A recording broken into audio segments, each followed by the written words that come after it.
Hi everyone, இது முயற்சி TNPSC academy. இன்றைக்கி நம்ம என்ன பார்க்க போகிறோம்னா, குஷான பேரரசில் பார்ட் 3 வந்து பார்க்க போகிறோம். யாரை பற்றினா, கர்ச பேரரசு.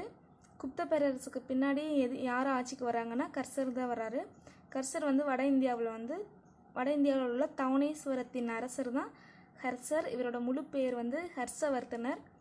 இவரோட ஆட்சி காலம் எப்போன்னு பார்த்தீங்கன்னா கிபி 606 கிபி 647 வரைக்கும். ஹர்ஷரோட அண்ணனை வந்து சசாங்கங்கிறவர் வந்து கொன்றுவார். அதனால சசாங்கனோட போர் புரிகிறாரு. இதுக்கு வந்து ஹர்ஷருக்கு யார் உதவி புரிவன்னு பார்த்தீங்கன்னா அசாம் மன்னன் வந்து பாஸ்கரவர்மன் வந்து உதவி செய்வார். அடுத்து வந்து ஹர்ஷரோட தங்கச்சி பேர் என்னென்னா ராஜஸ்ரீ. இவங்களோட வேண்டுகோளுக்கு இணங்க வந்து கண்ணோசிக்கு மன்னர் ஆகிறாரு. பின்னாடி வந்து ஹர்ஷ பேரரசோட தலைநகரம் வந்து கண்ணோசி ஆயிடுது. இவர் வந்து கர்சர் வந்து மாலவம், சிந்து, ஒரிசா பகுதிகளெல்லாம் போரில் வந்து வின் பண்ணி வெற்றி அடைஞ்சிருவார். அடுத்து வந்து இந்த பகுதிகளெலாம் வெற்றி பெற்ற பிறகு தென்னிந்தியாவை வந்து கைப்பற்ற முயல்வார். ஆனால் அப்போ வந்து அவர் வந்து சாளுக்கியமன் 2ஆம் புலிகேசிட்ட தோற்றுருவார். இவரோட தங்கச்சி ராஜஸ்ரீ சொன்னேன் இல்லையா, அவங்க வந்து பௌத்த துறவியாக மாறிடுவாங்க. அப்போ வந்து சீன பயாணி வந்து கர்சரோட காலத்தில் தான் இந்தியாவுக்கு வர்றாரு. சீன பயாணியும் பௌத்த மதத்தை பற்றி சொல்கிறதுனால கர்சர் வந்து பௌத்தத்தில் வந்து ரொம்ப ஈர்ப்படைகிறாரு. அப்புறம் வந்து கண்ணோசிலையும் பிராகையிலையும் மிகப்பெரிய சமய மாநாடு ஏற்படுத்துகிறாரு. இந்த மாநாட்டிலோட இறுதியில் தான் வந்து இவர் கர்சரோட செல்வத்தெல்லாம் இல்லாதவங்களுக்கும் ஏழைகளுக்கும் வாரி வழங்குறாரு. அப்புறம் வந்து கர்சர் தான் பௌத்த பல்கலைக்கழகமான இருந்த நாலந்தாவை வந்து உலக புகழ் அடைய செய்கிறாரு.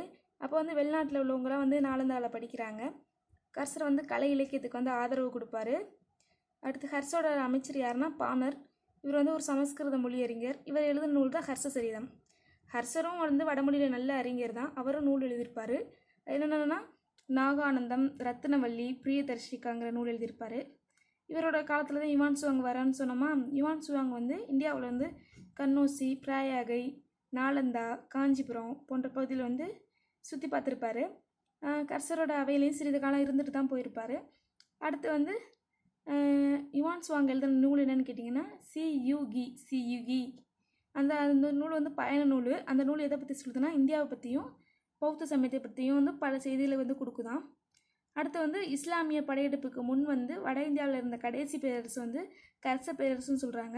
இஸ்லாமியர் படையெடுப்புனால கர்ச பேரரசும் முடிவுக்கு வந்துடுது. இதோடு வந்து இன்னைக்கு வந்து கர்ச பேரரசு முடியுது. இனி அடுத்த வீடியோவில் சந்திப்போம். நன்றி.